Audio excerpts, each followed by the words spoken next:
In this Versus series, we take a look at two greats of basketball history, as we analyze their skills, achievements, and career totals, ending with a conclusion on who is the greater basketball player overall.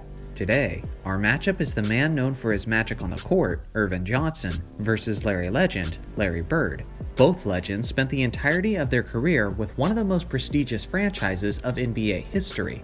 Magic played 13 seasons with the Los Angeles Lakers, and Bird played 13 seasons with the Boston Celtics. Magic was a 6'9" point guard who weighed around 215 pounds. Larry was a 6'9" small forward/power forward who weighed around 220 pounds. Two men who were each accredited with saving the NBA in the 1980s. Two men who each have an argument of being the greatest player of their era.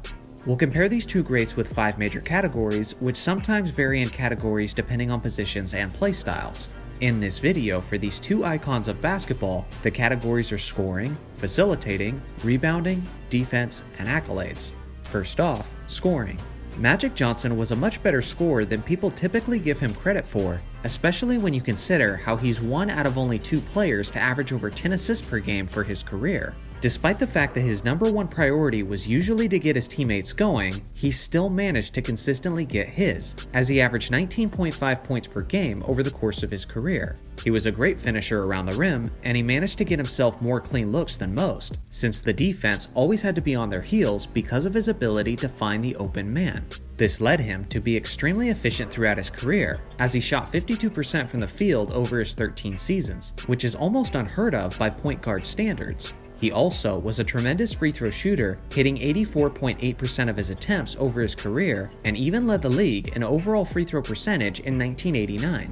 Now Bird, on the other hand, is immediately known for his scoring. He was also a 6'9" small forward with a high release point on his jumper, so contesting his shots was quite difficult.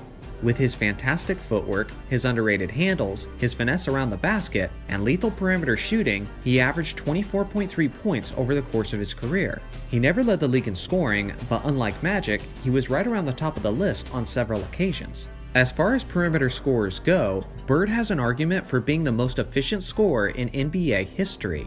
He led the league in free throw percentage 4 times, and he also had 2 50-40-90 seasons in his career, which is the second most in NBA history. The only player with more 50-40-90 seasons was the Hall of Famer Steve Nash, but Nash was never close to being a near 30 points per game scorer like Larry was several seasons. So the fact that Bird was able to maintain that efficiency as a perimeter scorer and at such a high volume of shots is pretty much unprecedented. Magic gets some bonus points for being a capable and efficient scorer even while being an all-time leader in assists. But even with that being said, it's still not enough to close the gap between him and the all-around-the-court threat that is Larry Bird. Scoring goes to Larry Bird. Second up is facilitating.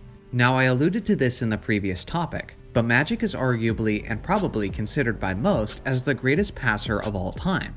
He has the highest assists per game average in NBA history at 11.2, and he led the league in assists 4 times. It's easy to simply look at the numbers and say that Magic was the best passer on his team, but he was so much more than just that. Magic was the engine that drove the Showtime Lakers' high-octane offense. Magic was obsessed with pushing the tempo nearly every time the Lakers gained possession, and it resulted in many easy buckets for his slashing teammates. His ability to make smart split-second decisions is unmatched, and his court vision would have you swearing that he has eyes in the back of his head with the passes he was consistently making. On top of all of that, he was a 6'9" point guard, so interfering with some of his higher passes was nearly impossible for many of his smaller defenders. Now Bird was a much better distributor than most people realize. He started his career as a power forward, and if he had remained in that position, then he would probably be known today as the greatest passing power forward of all time. He shared a similar ability to Magic in terms of their incredible court vision, and he's been praised by Magic on numerous occasions for that exact skill. He averaged 6.3 assists on his career, averaging as high as 7.6 in 1987. He was usually not among the assist leaders of the league, but he was consistently among the leaders at his position. The same way Magic got bonus points in the scoring category, Bird also gets bonus points in the facilitating category, as it was remarkable that Bird assisted his teammates as often as he did when you consider the fact that Bird chose to shoot the ball nearly 50% more often than Magic Johnson did. Still, unless you're a gold medalist in mental gymnastics, facilitating clearly has to go to Magic, as his incredible ability to make his teammates better is simply one of a kind. Third up is rebounding. Now this one can be a little bit tricky since I'm making the case for different positions. One is typically more of a perimeter player, while the other plays more in the interior, and naturally, the advantage goes to the interior player where most rebounds are available, especially in an era like the 80s where less perimeter shots are taken. All things considered, Magic was a pretty good rebounder, especially by point guard standards. He successfully used his superior height and frame to his advantage over smaller guards, and he was often hungry to get the ball as quickly as possible so he could then push the fast break on offense. He averaged 7.2 rebounds over the course of his career, getting as high as 9.6 in 1982. Now Larry Bird averaged 10 rebounds per game over his career, getting as high as 11 in 1983. One thing no one ever questioned about Bird back then was his hustle and heart. It was common for him to play the game with a physical and tenacious approach, and doing so continuously with 100% effort. These are qualities that naturally benefit a player's ability to secure the boards. This has resulted in Bird having the 50th highest rebounds per game average in NBA history. Most of the players on that list are either primarily power forwards or centers though, which Larry was not. He played mostly as a small forward. Among primary small forwards, Larry has the third greatest rebounds per game average in NBA history. When you consider the positions, this one is extremely close, but for me, the slight edge goes to Larry Bird. Not just because of his higher numbers, but it's about how he played to get those numbers, as Bird was known for a more grit and grind type approach, which is a great quality when you're banging for the boards in the 80s. Fourth on the list is defense. Magic was never considered as an elite defender, as he didn't make any all-defense teams in his career, but he was certainly a capable one. His sheer size made it somewhat difficult for opposing guards to score over him or to get into a favorable position with physicality.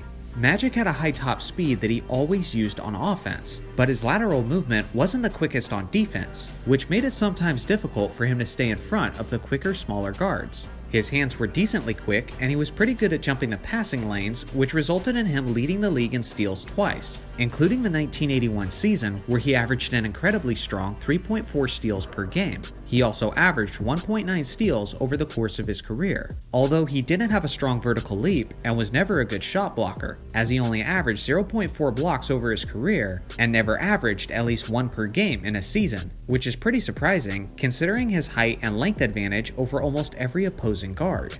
Larry was known to be slow, and he wasn't the most quick or athletically gifted player, but I do think he's somewhat of an underrated defender compared to how he's perceived by the general public. The Boston Celtics were a consistently elite defensive team, and Bird's high basketball IQ was a significant help in that area. Bird made 3 all-defense teams and averaged 1.7 steals and 0.8 blocks over his 13 seasons. Bird could be a bit of a pest on defense, as his effort and tenacious attitude was never lacking. Due to his slower and less athletic frame, it wasn't uncommon for him to need help defensively if he was guarding some of the athletic and talented wings in the league, like Michael Jordan and Dominique Wilkins for example. With that being said, Bird was good at communicating with his teammates, trapping offensive players and forcing turnovers as a result.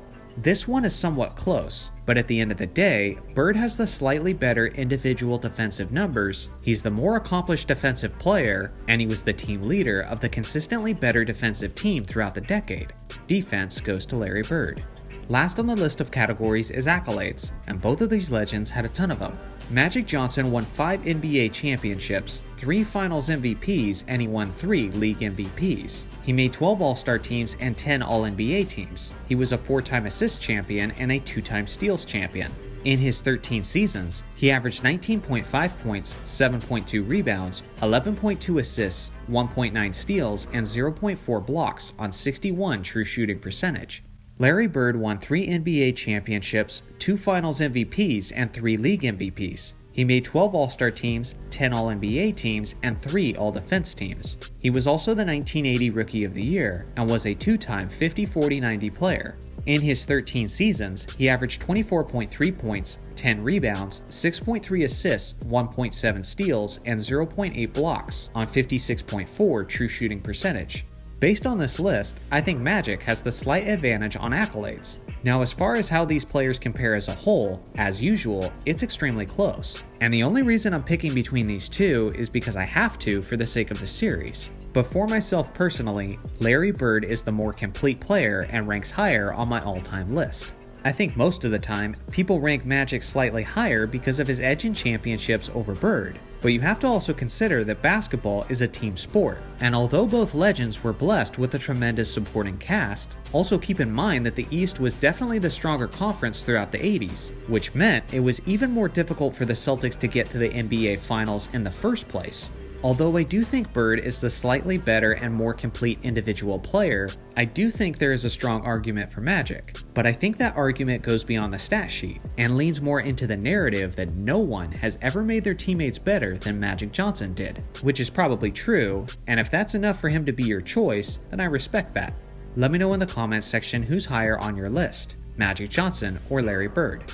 Thanks for watching as always, make sure to like and subscribe for more basketball content, and I'll see you guys in the next video.